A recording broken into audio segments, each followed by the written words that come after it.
Here we are in the camper in the refrigerator section. I have my cooler pulled out of there at the moment.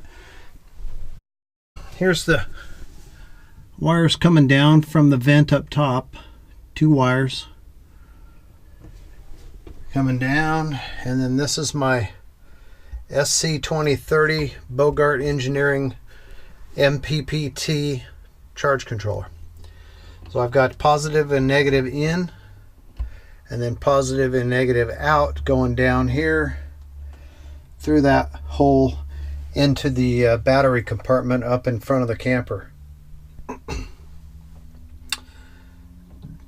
This one on the positive, I've got a 15 amp fuse, little fuse box there, and those 3 panels can put out optimum, maximum, if everything was perfect, about 16 amps.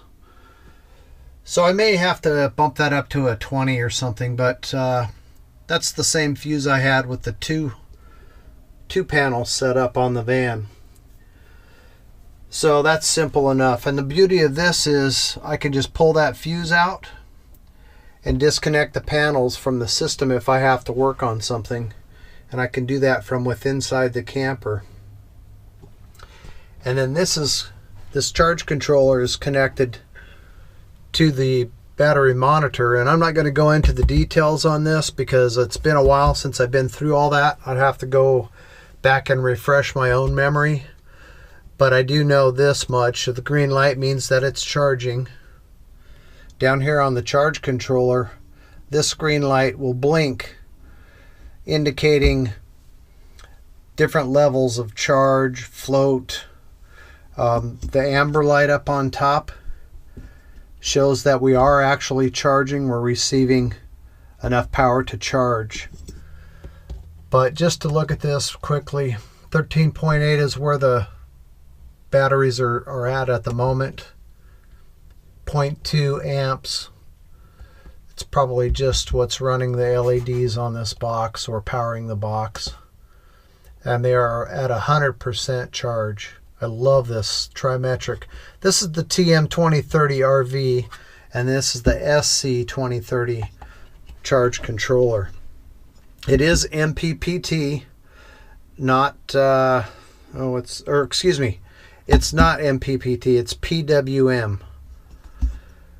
But coupled with the monitor and the temperature sensor, it can give you awesome charging performance.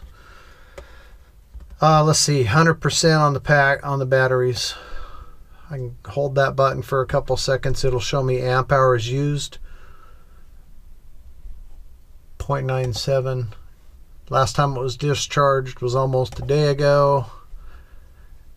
Since it's been, I don't remember what that is. Anyway, equalized, yeah. Power 2.76 right now. And that's watts, but the batteries are full, so it's not pulling much power. Days since it's charged to full, 0, so it's on full right now. 0.2 on solar use.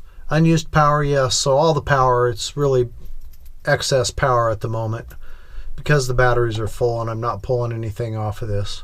There's the battery temperature, and that's in Celsius, so 4 degrees.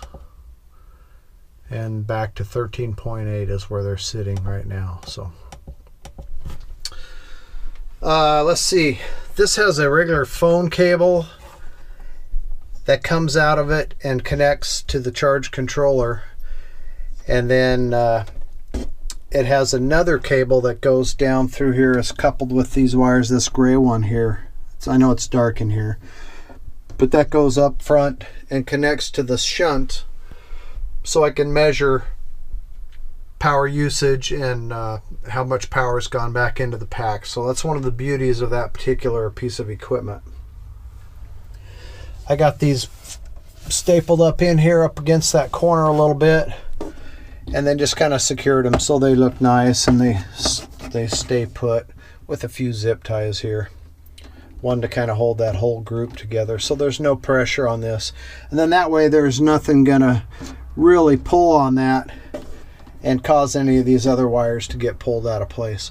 This white wire is the temperature sensor that connects to the charge controller, and it goes down and connects to the battery bank. And then it has a cooling fin on there, so when you're really pulling a lot of power, this is really putting a lot of power into the batteries, it'll help cool it.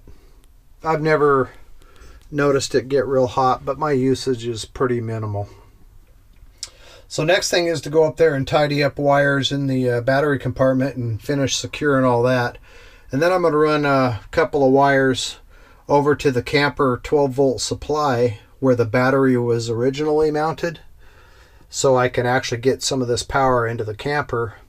And then I'm also going to mount my Harbor Freight El Cheapo 750 watt inverter. We don't use a lot of 110 power, but that inverter powers our drip coffee maker off of our battery pack, and a couple of other little things, maybe charging laptops or something like that.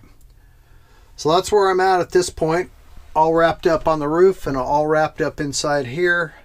Now it's back up to secure on that battery pack and get all that wrapped up. We'll show you that here shortly.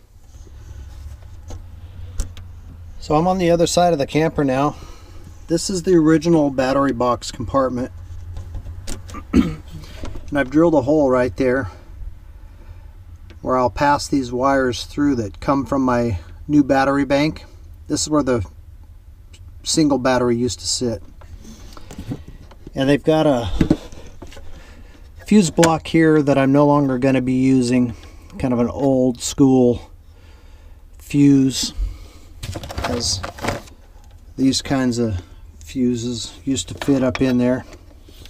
This is a 10 amp fuse. I guess you could put in whatever kind you want. And then right behind that is another 40 amp what is that? That's a thermal breaker that came with the camper. So then I have, this wire will no longer be connected to anything. I disconnected it. The positive wire goes down into the camper to the converter or inverter or whatever that thing's called, and then another one, I'm not sure what it is. I think this is the main power wire. Anyway, the positive side of the battery was connected to this top lug right there, and I've run it, and here's how I'm connecting it to my new wires. This is I believe it's 10 gauge, and this is also 10 gauge leftover solar panel wire that I had, and I put an end on it, and I'm just going to bolt them together, and then I'm going to cover them with a piece of this foam and tape it. That way I can undo this if I ever feel like I need to. But both the positive and then the negative is that white wire back there. I'm going to do the same thing with it. It's got a battery end on it, used to connect to the negative side of that stock battery, but it's going to get an extension as well, 10 gauge, and covered up just like this. So they'll both just sit in this box, and I have a breaker here, and then I'll show you what I'm doing on the other side here in a second. So here's the other side where that hole comes out of the original battery box, and I got about a 3-foot run here. I'm putting another fuse here. This will be probably a 15 amp, and then that's going to connect to the positive side of my battery on that ANL fuse block there. This fuse will go in there, and then that will feed, this side will feed my inverter. But this is basically just connecting it directly to the positive side of the battery, which just comes down and hooks to the positive. And I know my lighting is terrible of the battery. And then the negative of the battery is that big black wire right here coming up. That hooks to the side of the shunt. So the negative side of that shunt right there is going to come across here and connect to the negative of the battery. What that will do is everything that's used in this camper, 12 volt, will be recorded and have to go through that shunt so that the trimetric monitor can give me a reading of how many milliamps and watts and amps that I'm using or have used. So I know it sounds maybe somewhat confusing, but that's how it's going to be hooked up. And then I've got fuses on everything. I've got a fuse block right there, and that's coming from the charge controller before it goes into this battery bank. 15 amp fuse in there, 15 amp on the panels. So any of these fuses I can remove and disconnect that circuit if I need to. But this is going to be supplying the camper with 12 volt power off of this battery bank, which are two 12 volt wired in series 106 amp hour batteries. So I'll have 212 amp hours charged with my solar. Alright. Sorry about the poor lighting, but that's what my two wires look like. I just used a couple of zip ties to hold that foam on there. And that foam's just to protect that joint so nothing gets shorted out. Wires kind of tucked back out of the way. And then that way I can still use this compartment for storage if I put stuff in and out of here.